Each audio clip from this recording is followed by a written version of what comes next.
Hello, guys. Welcome back to Starcastic Remarks alongside Chris. My name is Ryan Chambers. We are the official Dallas Stars podcast of THPN, the Hockey Podcast Network. We thank you, as always, for being here. If you are here for the first time and you've never seen us before, please consider clicking like and subscribe on YouTube. If you're watching live, hit that notification bell. We're trying to hit 1,000 subscribers. We're getting very, very close to our goal. We also would like to acknowledge that we have our Who Cares members as well, who will be scrolling down at the bottom of the screen now. And we appreciate them as always. There's a link in the description on how to become a member of the Who Cares Club. Chris, it's been a very uneventful week, hasn't it? Nothing at all has happened. I know we joke about that all the time, but literally it seems like everything is happening every single week right now. Yeah, well, for free agency, it actually wasn't a whole lot. So, kind of some truth there.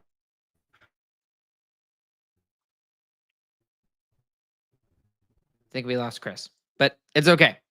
Anyways, we have got an episode chocked. Chris, your internet is really bad, bud. Sorry. Hello? Yes. Am I talking like a robot? No, it's just really slow and your video is really grainy, but that's okay. All right. Hopefully it'll fix as we go. Oh, well. But that's all right. We'll figure it out. I'm in the middle of moving, that's why. It's not my fault. Yes, he is in the process of moving. And not like moving across the state. He's literally just moving to a new apartment. That's all. And within the Austin area, so it's okay. I think even within the same complex, right? No? Different complex? Okay. Yeah. Well, okay. So anyways, lots of things to talk about here, Chris. We've obviously got a not new head coach for the Dallas Stars and Glen Gulutzan, affectionately called as Goalie as his nickname. Neil Graham does come up as we suspected, and he is an assistant coach for the Dallas Stars now. He is no longer the head coach for the Texas Stars. And then we have also seen a lot of the rumors just did not come to fruition at all for the Stars. There's no Marner. There's no Ekblad. There's none of that stuff going on. The only thing the Dallas did today is they just bolstered up their bottom six with a pair of signings. Colin Blackwell returns on a 2-year deal for $775,000 per year. And then the surprise one a little bit, I would say, but also not surprising because it's Jim Nill. Radek Faksa returns to the Dallas Stars on a 3-year deal at $2 million per year. So, Chris, let's just start off with the coaching decision by Jim Nill. There's a lot of underwhelmingness, I think is the perfect word to use, from a lot of Stars fans and from social media in general about this hire of Glen Gulutzan. Where are you on this right now? Well, first of all, he's obviously a really good guy. I mean, we've heard that from everybody. I've heard that from all the people that I know around Stars media. Steven from 100 Degree Hockey said when he was with the Texas Stars that he was great as well. So without a doubt, he's a great person.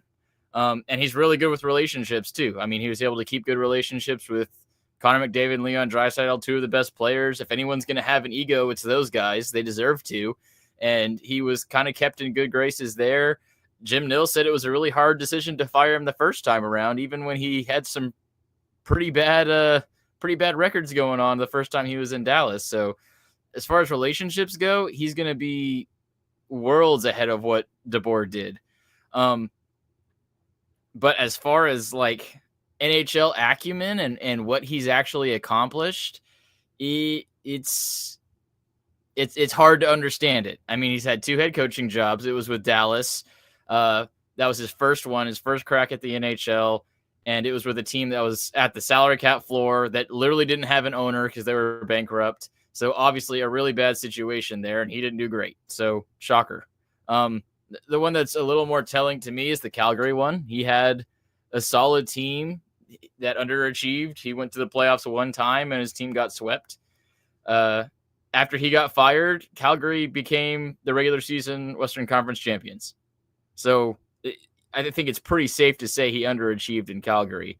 And even from then, though, it's been 7 years that he's been an assistant coach with the Oilers. So it's been a long time since he's actually had a crack at being the number one coach behind the bench. So we'll see what he learned, but it's much less of a home run hire that a lot of Stars media people are kind of making it out to be, I think. And I think it's because he's such a talented person as far as it comes to relationships. I mean, he was friendly with media people, so that makes them like him, and he's friendly with players. Players like him too. So we'll just have to see what he's actually learned in his 7 years with the Oilers and those 2 years with the Flames. And hopefully it's a much different story than the first time he was with Dallas. There's a whole lot of side tangents you can go to this story, right? There's a lot of things to talk about with this coaching hire. The first thing that we need to talk about, and I feel that you have to talk about this, is it is, at least for me, in my opinion, and you also talked about this, I do not think it is fair to judge Glen Gulutzan off of something that happened 12 years ago. He was put in a dream job situation, right? I mean, that's your ultimate goal if you're a coach. You want to be a coach in the NHL. Well, trying the to go situation was not a dream. He was coaching a horrible hockey team that was trying to lose. What I mean, though, is that it's an NHL head coaching job. That's what. Yes. There's only 32 of them, and at the time there were 30 that everybody wants, right?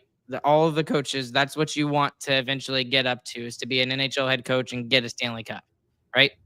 But it was not the best situation, and like you said, they were bankrupt. They didn't have an owner, and this is literally the year he was coming in. Brad Richards was exiting, so and that was like the big story going on around the NHL at that point, was that he was leaving. I don't think, I'll say it one more time, I don't think it's fair to judge him based off of that. I also don't think that you can put some context of what he did in Calgary towards what he's doing now. But even then, like you said, it's been 7 or 8 years. So is it, I'll ask you the question, because I think from what I understand from what you were tweeting, back and forth with me, is that you still think that 2-year window, that 2-year experience is still relevant to talking about him now as the head coach of the Stars? Yeah, absolutely. I mean, tell me what he's accomplished as an NHL coach, assistant or head coach. The only thing you can really say is that he did have one of the best power plays in the league with the Oilers. But, I mean, there's an obvious asterisk there where you have Connor McDavid and Leon Draisaitl. And I understand the point that Sean Shapiro made in one of his articles, that the Oilers' power play was worst in the league before he got there. And, yeah, that's true. But I don't think it takes a great coach to create a great power play with the two best players in the National Hockey League, arguably. So I just don't think his resume stands up to what you want in a championship caliber head coach. And if that's the case, I think other coaches had maybe similar or lack of NHL achievements that I think had or could have done a better job or would be more intriguing as an option. Okay, like who? It would be my question. Who? Well, Neil Graham would have been a great one to be in a head coaching spot just because of the connections he has with the players already. Carl from, I think it's Denver University. He's been extremely successful with that team. I mean, those are the two that I kind of had ahead of Gulutzan for sure. And even if you didn't want to go that route, there's coaches out there that have won Stanley Cups that were available. And heck, even if you want to go European, I mean, this team has more Finnish players than almost any. You're going to have at least 2 of them on your top line, and 2 of them are probably 2 of your top 3 best defensemen. So maybe a Finnish coach would have been an interesting thing to look at. But I don't know. They said not a retread was what Kalashaw got out of Gaglardi in one of his articles. And I mean, you literally hired a coach that we've had before, who is Canadian, who's been around the NHL before. I mean, this is the most retread I can really imagine. Okay, I'm going to push back on you a little bit, because I I understand the retread argument. I do.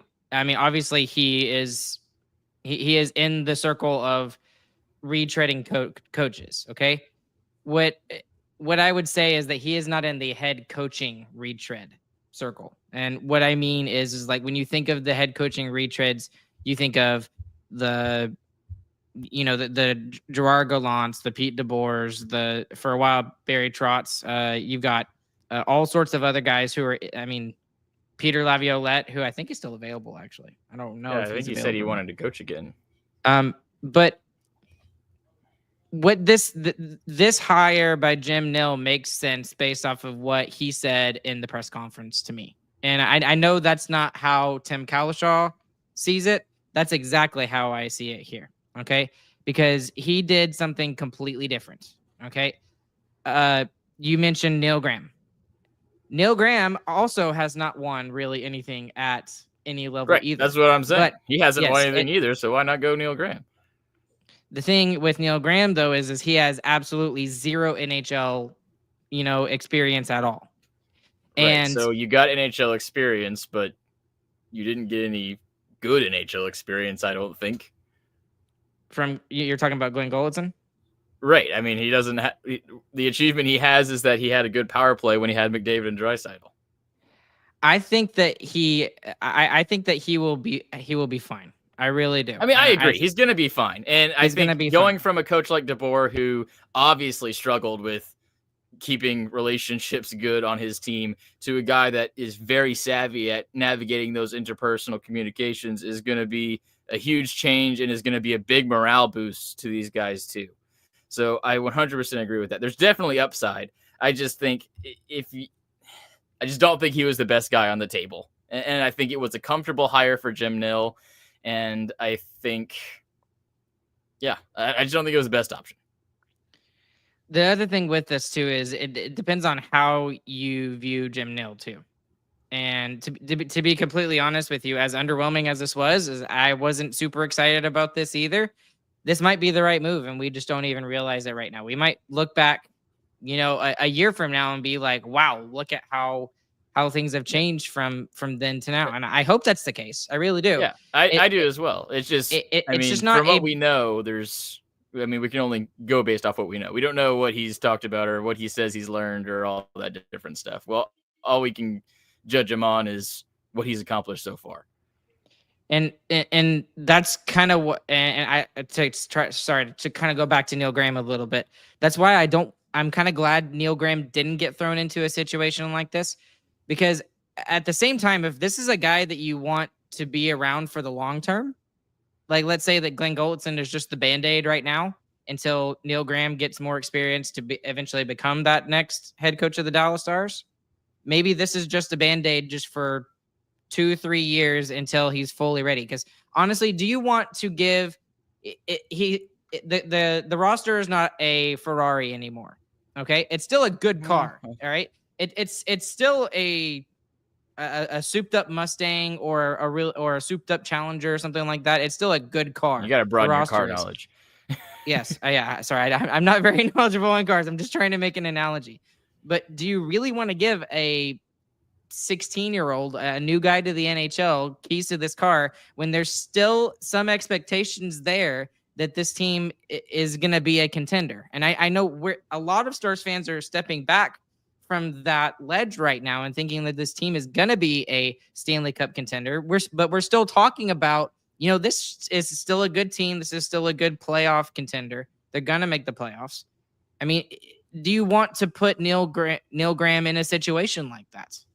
If that's really the hire you want to make eventually. I mean, that's what they did with Jim Montgomery, and he's turned out to be a great head coach. So, I mean, he was thrown directly into it. So I just don't think that's exactly how it works. And I don't think Gulutzan has shown that has so much more prestige at being a head coach in the NHL more than Neil Graham has. I mean, Neil Graham's been a head coach in both of the positions he's been at. He was only an assistant with Texas for a short period of time. Same with the Idaho Steelheads. He jumped up to head coach almost immediately in both of those situations. So, I mean, he's a guy who's comfortable in that position, especially. and has excelled at it every time he's been there. So, but you're missing my point though. You might be right, and he might be able to just go straight in and just be immediately successful, like Jim Montgomery was, or like with the guy you were talking about in Denver, David Carl could be as well. But this is not the exact same way to the NHL that Jim Montgomery did, or David Carl eventually when he gets an NHL job. I think he will eventually. I just think if you really think that highly of Neil Graham, I don't want to throw him in a situation where he's going to be unsuccessful. That's my only thing. My thing is I want the best coach. And if I think Neil Graham would be a better coach than Gulutzan, then yes, I want him in no matter what the situation is. Okay. All right. Let's move on off of that a little bit too. You also talked about David Carl as well. I just don't think he was. I might be. Yeah, I don't think he was interested. Yeah. I don't think that's true. I think he would have been interested, but he already said he was staying at University of Denver because of that. They already gave him a lot of money to stay there, and he's honestly only staying there because there was a lot of guys that were coming to Denver because he was the coach there, right? And he didn't want to let those players down. He specifically came out and said that. I'm paraphrasing a little bit, but that was basically what he said. So, okay. Here's my aspect. Let's look at the whole coaching staff for a second, because I think it's really, really, really interesting looking at the whole coaching staff. So it will be interesting. It's kind of a little bit of a wild card. So which makes me kind of excited in this way. When you look at it, you've got Glen Gulutzan as the head coach. He's driving the boat. He has a lot of NHL experience, not head coaching experience, and the head coaching experience he does have is not successful. It was a long time ago. The NHL has changed even in the last 10 years. Okay, the last time he was actually a head coach. And he's talked a lot about how he's changed, especially too. So right, and I remember I went back and watched a clip of him talking about when he first got to Edmonton. And he apparently called Ben and Sagan and said, "I am so sorry for trying to fit you guys into a box and saying, well, if you do this, you do this. If you do this, you do this." And because it almost seemed like he was giving the guys in Edmonton a little bit more of, I don't want to say guidelines, but that's kind of like what he was doing and allowing the creativity to kind of happen. And I think one of the things he was saying was that I heard was 3 passes and on the net. And if you pass 4 times, you're getting overpassitis. Okay. Again, I'm paraphrasing, but that was one of his philosophies when it comes to the power play and why the power play was so good in Edmonton. It was. Yes, you can say the same thing like you did, Chris, that you had the 2 best players in the world on your power play unit, and you should be good. But they were over 30% successful on the power play a couple of years ago and set an NHL record. And that was with Glen Gulutzan at the helm. Now, that's obviously great for an assistant coach. Like if he was coming to be Neil Graham's spot, that would be absolutely perfect. We would want that in a heartbeat. Okay. Yeah. But this is different. So he's coming in with that outside perspective of, a lot more assistant coach experience out of the last 10 years. And then you've got Neil Graham, who's the new shiny toy on the block. Completely brand new, extremely young. I think he just turned 40 or recently turned 40 or will turn 40. He's around there, like give or take 2 years. And he's got all these new ideas, and he's the one who is closest in age to a lot of these players. And he has a lot of experience with some of the younger players as well, which is absolutely a reason why you keep him on the staff. I don't think Glen Gulutzan was given a choice. He said, this is one of your assistant coaches. I think that's true. Not even the young players. I mean, he has close relationship with Otter, Robo, Harley, Rope. I mean, the core of your team. I mean, Neil Graham has been a big part of their development. I don't think he was around Rope very much, but he was around Robo and Otter and stuff. Yeah. Yes. Rope was just a little bit before him, but it's whatever.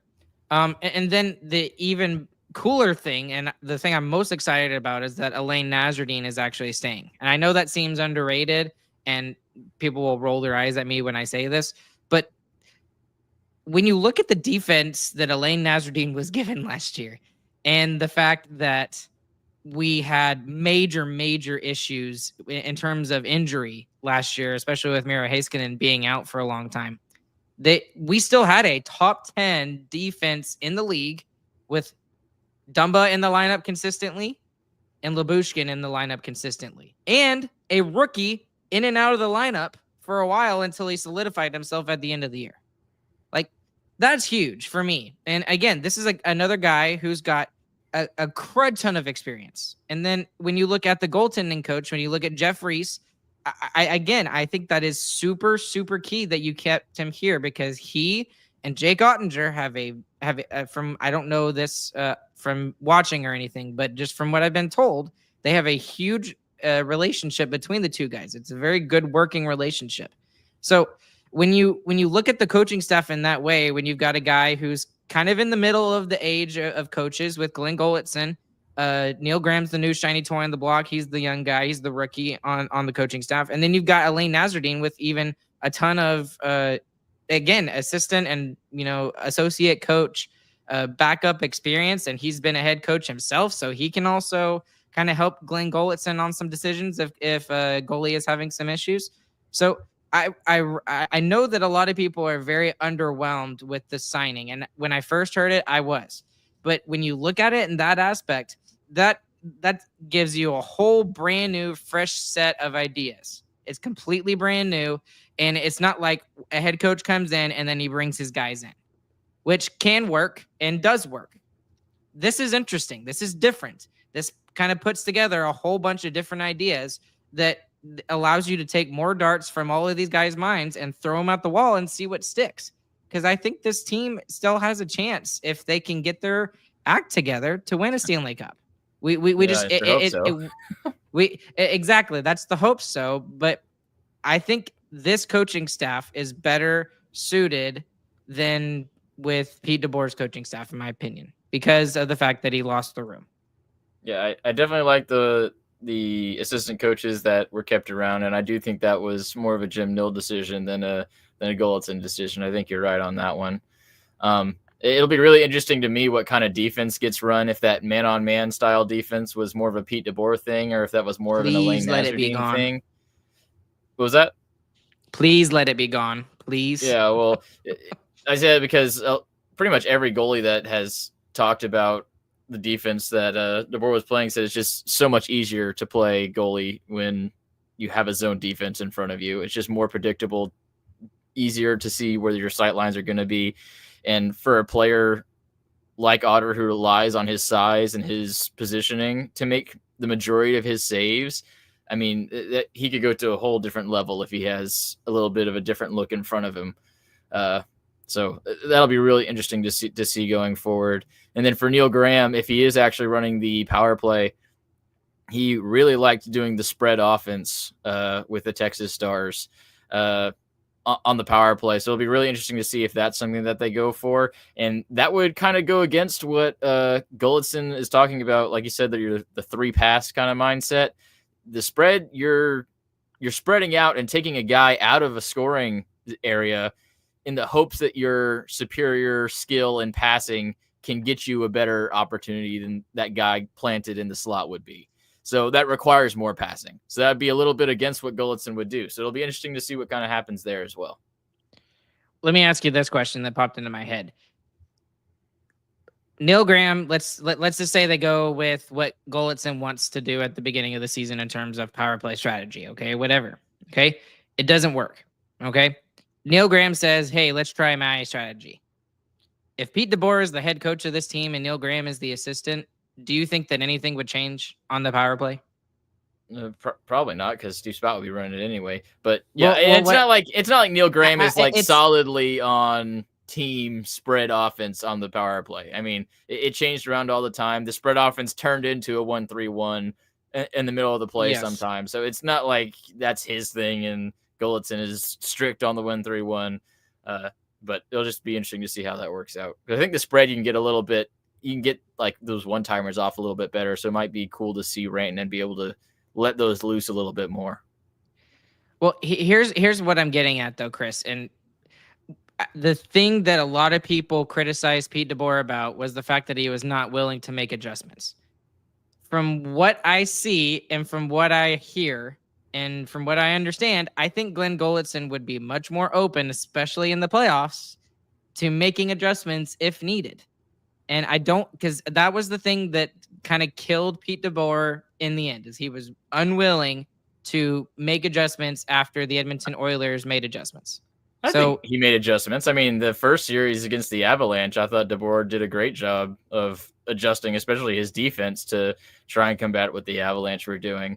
But yeah, you're right. 2 years in a row with the Oilers, he didn't really have an answer. So that's more of what I'm looking at. Yes, I'm not discounting Colorado or anything, because they are a great team. But the team that beat you 2 years in a row, the Oilers, you've got to find a way to beat them. And well, it's not like you're going to change your system, though, in the Western Conference Final either. Like, you're not going to switch from playing man defense to all of a sudden going to zone defense. And I'm not saying one thing all year long. Right. And I'm not saying that either. But like, you've got to find a different way to make adjustments on the fly. And I think Pete DeBoer was resistant and stubborn at times into making changes.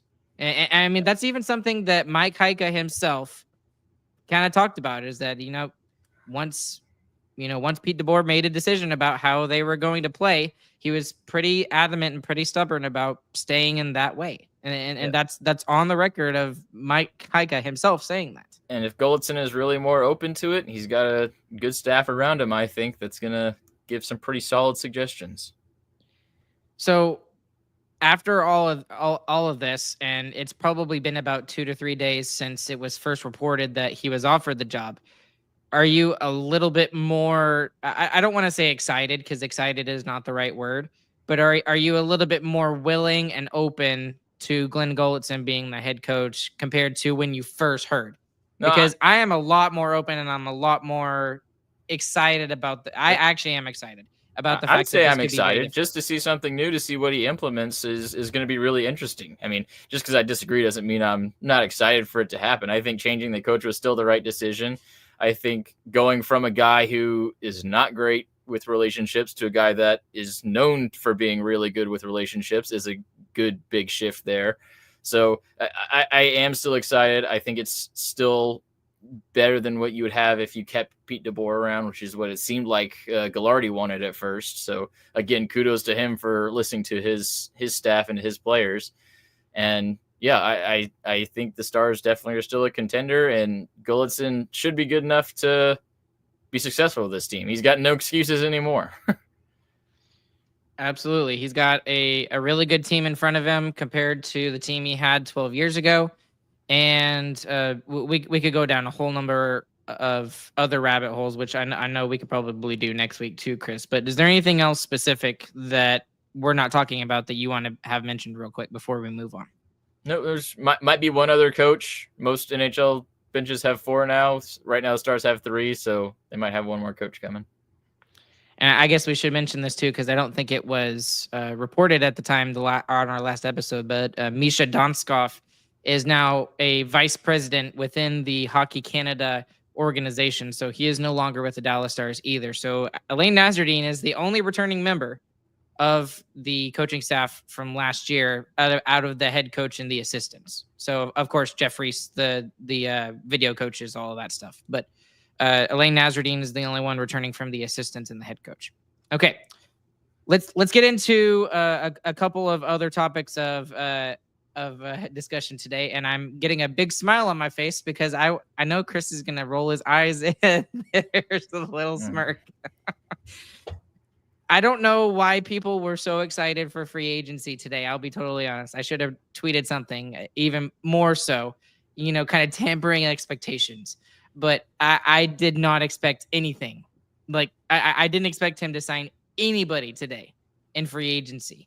And he kind of didn't. He just re-signed his own players. And so, like I mentioned earlier at the top of the show, the 2 signings of the day, and I don't think we're going to get really any more unless there's maybe some depth backup stuff. But Radek Faksa returns to the Dallas Stars. The Chief has returned home.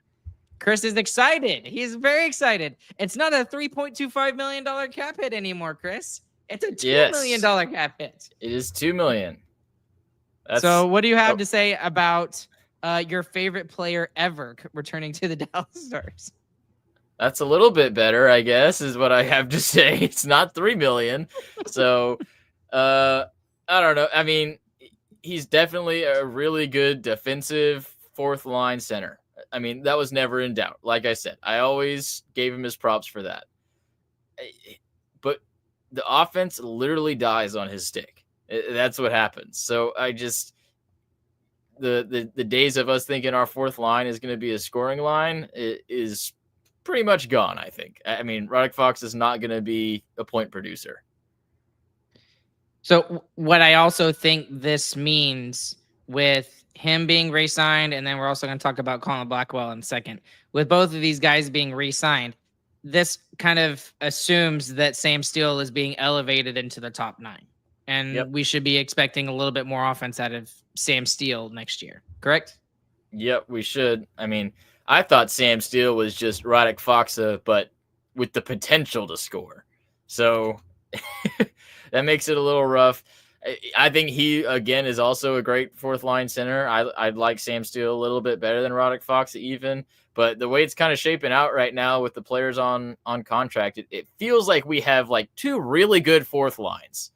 But the problem is we don't have a third line. And we'll take a look at the roster here in a second after we discuss free agency and some of the other big stories around the NHL. But it's going to be a very different roster next year because with the center depth is ridiculous, like absolutely, utterly ridiculous for the Stars. Yep. With the amount of centers they have. I mean, Sam Steele can be. I mean, Jamie Benn can technically take draws and be a center in quotations if he needed to take a face-off. You got Rope Hintz. You got Wyatt Johnston. You got Matt Duchene. Sagan's not really much of a center anymore. And then now you've got Faksa, and you've also got Oscar Beck, who can also kind of be a center as well. So, that's 7 guys.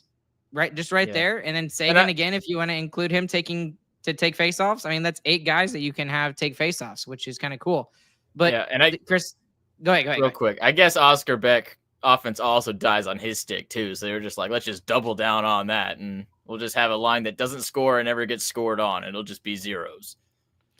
So yes, I understand that feeling. The big thing that obviously sucks, and we're also going to discuss the guys that left, is there's a big old gaping hole on the left side, on the left wing side on the second line.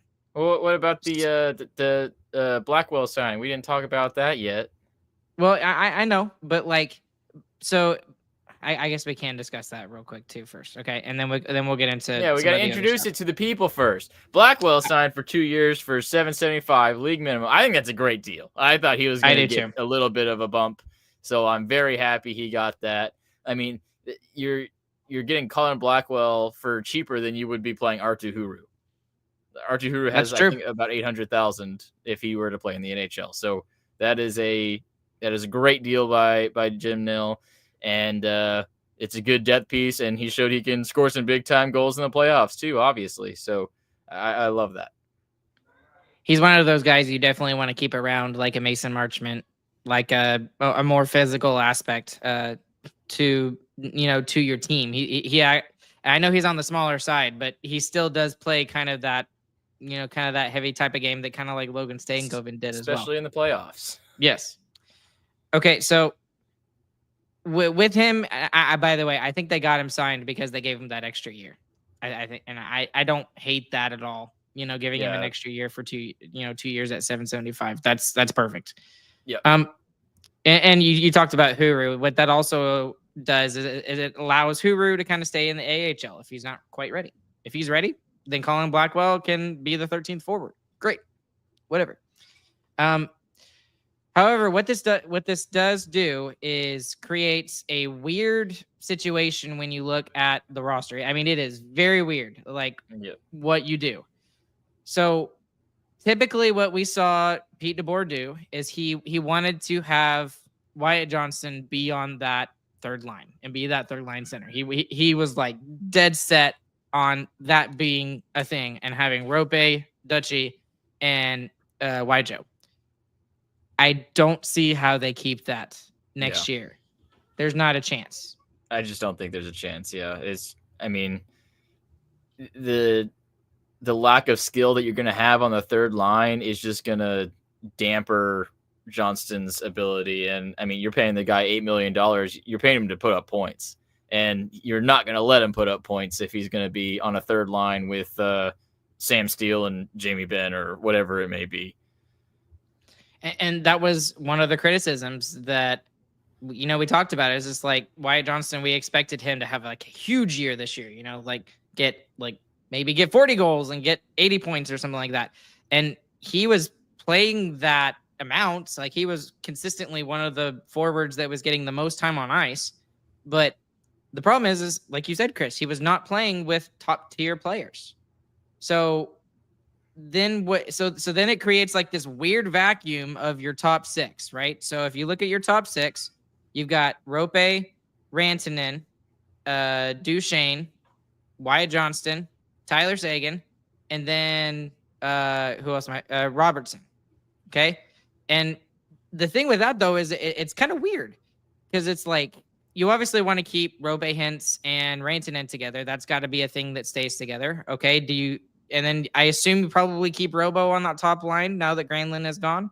Probably. Because both guys have chemistry with Rope, just because that's how Rope rolls. He can make anybody better. That's just what he does. So if you're looking at a second line of Seguin, Duchene, and Wyatt Johnston, that's weird. So who's the? I mean, it's not Seguin, but who's the actual second line center? Is it Duchene or is it Wyatt? Because if you want Wyatt to be at his full capability and where he can be the most effective and where you think he should be projecting and developing into an elite forward, you've got to keep him at the center spot. But then that would mean the guy that you just gave 4 years to at 4.5 and Matt Duchene is playing either on the left side or he's playing third line center minutes, which that doesn't make sense because he was your top point getter last year.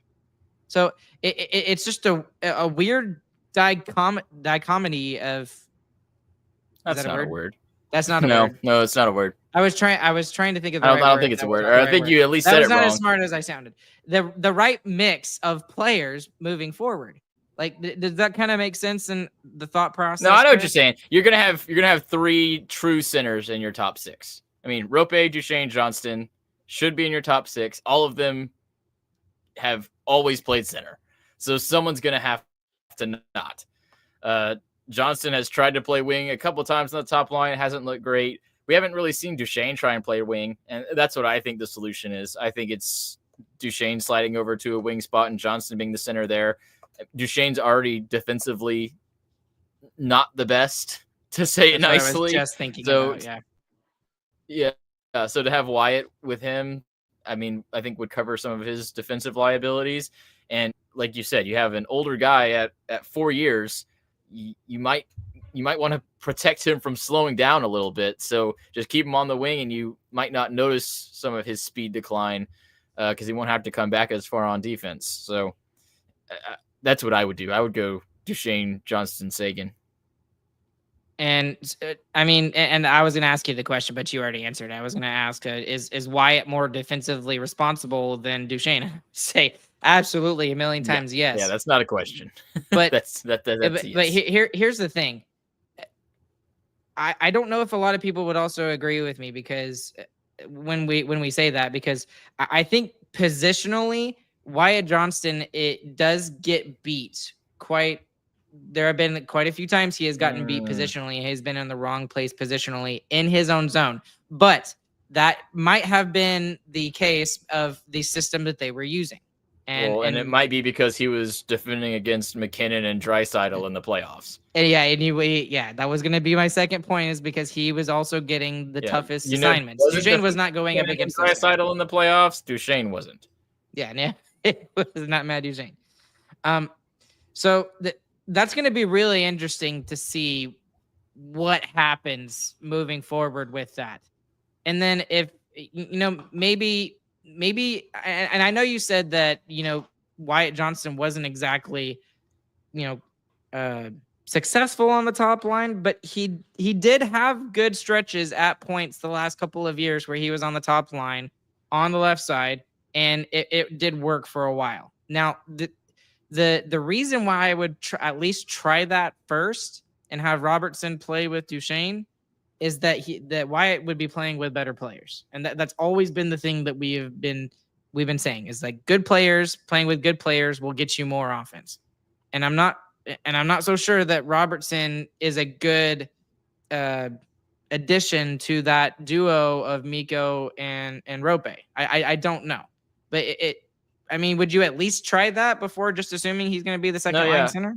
Yeah, I think that's a good idea. I mean, I think Robo kind of fits the style that Duchene kind of brings to that second line too, like trying to look for more of a better pass, a better cycle play. I mean, Rantanen and Rope really want to score off the rush. I think Robo really likes finding those soft spots in a defense and getting a quick shot off. And that's something I feel like, I mean, that Duchene, Sagan, and Marchment line, I think they cycled the most of any line on our team. So, yeah, that's a good option too. And that's the other thing is, like, if you're struggling, like, where are people going to go in the top six? Like, that's not a horrible problem. Like, that's not a huge deal that someone might be playing too low. So it's better that we have, for sure, 6 players that deserve to be in a top 6 role, and we just have to figure out how to scramble them. That's what the regular season's for. Well, and then where does Maverick Bourque kind of fit into this? Because that's his projection, right? He could be a top 6 forward. I'm not saying he'd be like, first line forward, but he could be a very good complement to 2 really good duos. If you have 2 really good duos in your top 6 or whatever. And I mean, we saw it in Cedar Park. His first professional season was really rough, really, really, really rough. And his second year, he exploded. And he was one of the best players in the AHL. He comes to the NHL this year. Not bad. I didn't hate it, and he also didn't take the world by storm. But he wasn't in the lineup a lot by the playoffs too. I mean, that's a good way to sum it up. Yes, and a lot of that I think is also being a rookie too. I think that has a little bit of a stigmatism against him, unfortunately. But he's got to be better defensively responsible, and while elevating that offensive side of his game. He's got all the tools to do it. It's just that he's one of those guys that we're gonna have to really look into. Okay. I do want to get to this because there are a lot of players that the Stars lost, a lot, and there were quite a few that are on brand new teams. Obviously, the biggest one that we were trying to keep, I was really hoping we would keep him, is Mikael Granlund. Mikael Granlund goes to Anaheim. He signs a 3-year deal for $7 million a season. Wow, that was way more than what I expected. Dallas didn't stand a chance. Yes, agreed. And not even 5. Like, if the Stars had $5 million available, that wasn't the. Well, if we had it available, I'd say yes, but yes. Well, okay, fine. But so he's gone. The one a lot of people are kind of talking about a little more is Evgeny Dadonov, because you sign Radek Faksa to a $2 million deal. And Evgeny Dadonov only signs a $1 million cap hit with bonuses. And the question is, would you rather have Dadonov, who is the more offensively minded player, or are you okay with the Faksa signing? I wonder what Chris's answer is going to be. Yeah, I'd rather have Dadonov there. I mean, he put up 20 goals last year, mostly playing 4th line role. I mean, that's the one I really don't get. Faksa over Dadonov and twice as much as well. It just doesn't make sense to me. It does make sense to me a little bit, and I understand it. I don't understand it from a system perspective, meaning I don't think we really need more defensive guys. But Dadonov has, he's got some bonuses. I don't know how much in bonuses that he's supposed to receive if he gets those bonuses. He's also over 35. He was also scratched in the playoffs. The last 2 games he did not play for the Dallas Stars in the playoffs. So, and again, different system, different situation, all of that stuff. All of that should be taken into consideration. But though all three of those are facts. I mean, that's just the thing. So that's true.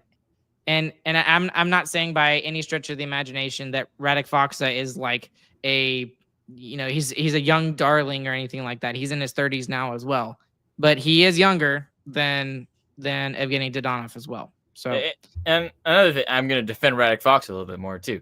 But people talked about you need more big guys, more guys who are physical. I mean, Radek Faksa can definitely do that, and hopefully he can do a little bit more. I mean, he's a lot bigger than even we think he is. I think he's like well over 6 foot, and hopefully he can bring a little bit more grit to that too. I mean, throw the body around a little bit, get in the mix in those scrums and playoffs too, because I mean that's clearly something that Dallas was missing. Jim Nill's press conference availability today, after he had kind of finished all of his signings and he had kind of wiped his hands and said, "I'm good for today." It's 16 minutes long. It's available on DallasStars.com if you have the opportunity to. One of the things he said about Radek Faksa was, "We missed him in the playoffs." I thought that was really interesting in him saying that. I need to go back. He's built for the playoffs. I mean, a big guy who defends well. Yeah, that's a playoff guy. And he has scored big goals for the Stars in the playoffs before. Yeah. He has. Game 7 Vegas. Several times. Yes. Yeah, right. Game 7 against Vegas. Right. So, I mean, that's a good reason for him to be back. And he had a great playoffs for the Blues this year. I think he had 6 points in the 7-game series. Mm-hmm. Something weird. So that's not something we normally see from the Chief.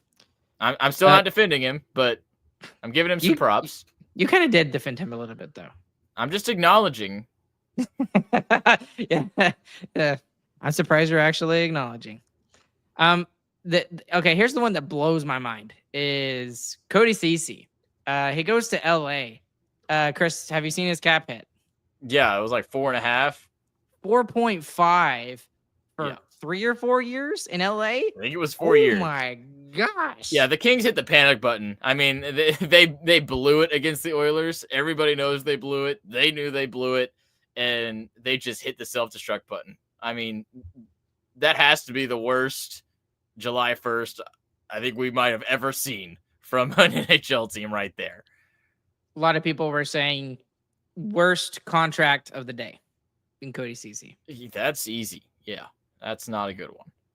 And the other thing that I also saw that I heard watching Jim Nill's press conference is that Cody Ceci did reach out. Cody Ceci did reach out and said he wanted to return to Dallas. We might be criticizing Jim Nill right now for his lack of moves or the move of the head coach he chose, but I'm A+ good for job avoiding that one. Yeah. There ain't no way, not even close. So that was an excellent one as too. And one other thing we need to note on just since it's free agent day. Yeah, I know we kind of know it, but just to say it, the free agent we got was Mikko Rantanen. And that happened way back when. So if you take out what happened at the trade deadline and you make that happen today instead, I mean, what grade are you giving Jim Nill? A+, probably. A++. Yeah, A++.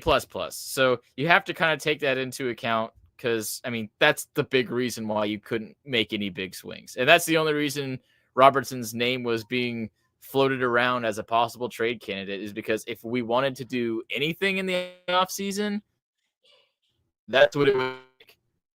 And we didn't get any good enough offers, so it's not worth it.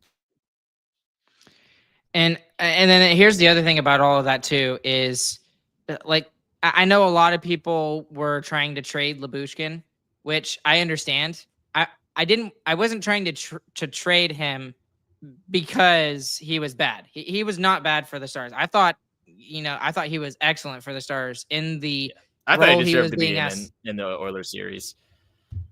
Do what? I thought he deserved to be in for the Oilers series. I still think he was fighting an injury. I still think it was there. I think that's why he was. They didn't say he was. Maybe. I don't know. But, well, I guess we do know. I guess Jim Nill would have said something. But, yeah.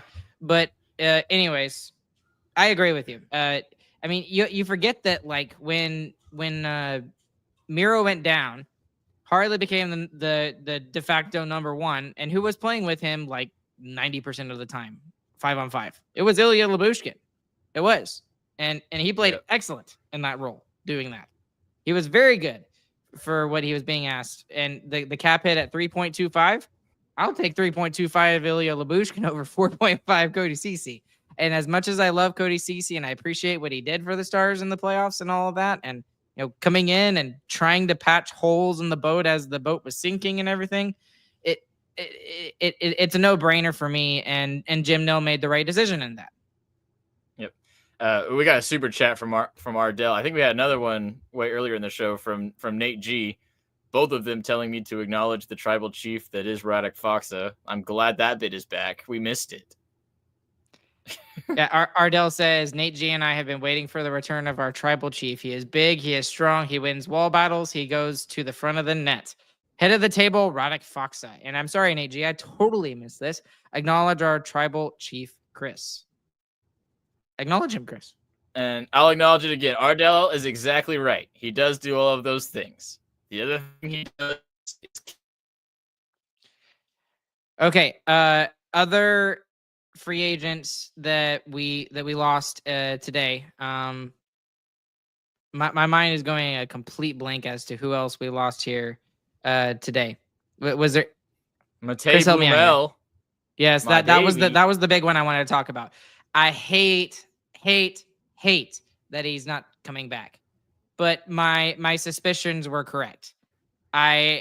And just based off of, other things that I had heard within the organization as well, but he was, frustrated with his, lack of getting an opportunity here in Dallas. And apparently that seemed to be a thing because he goes to Boston, where obviously they're not, I don't expect them to make the playoffs next year. But he gets a one-way contract. So he's making $875,000, I think is what it is. So good for him. He's making way more money than he was down in Texas in the AHL.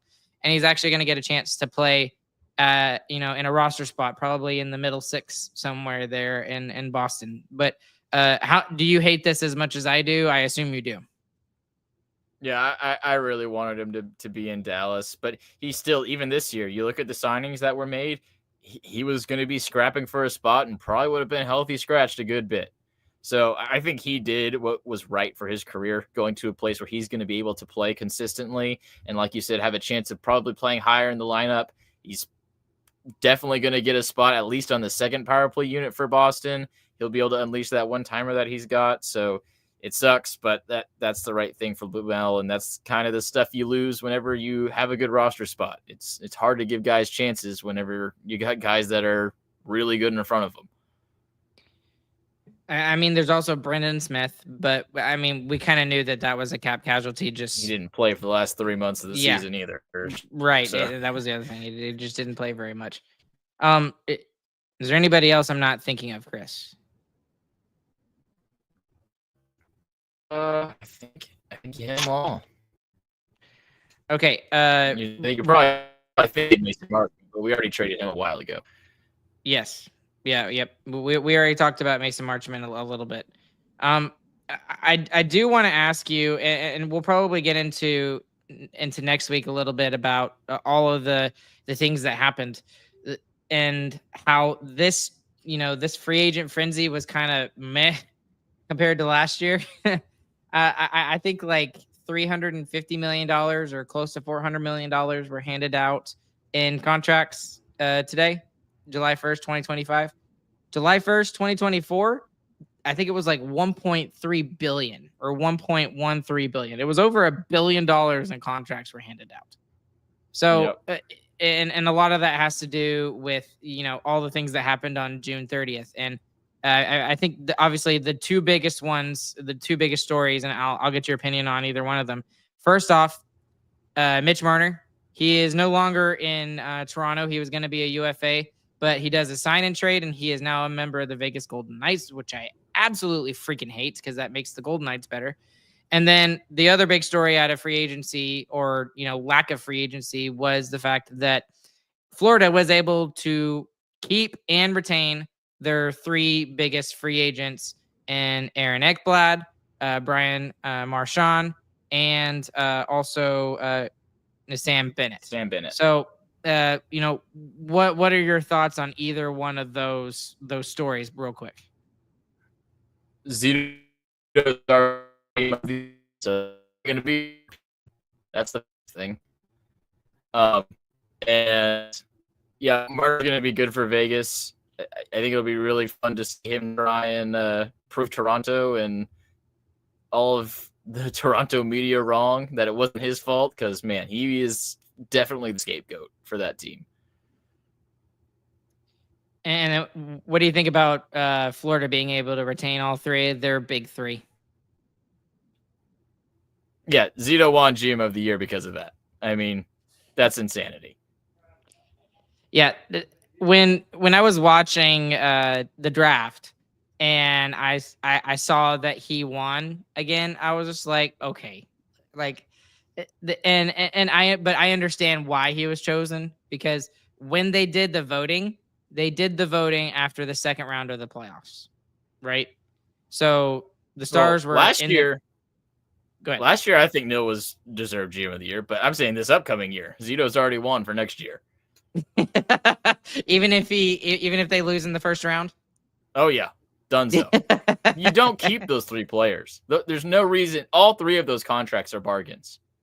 Yeah, like $6 million for Aaron Ekblad when there were talks and projections of him getting 7.5 plus.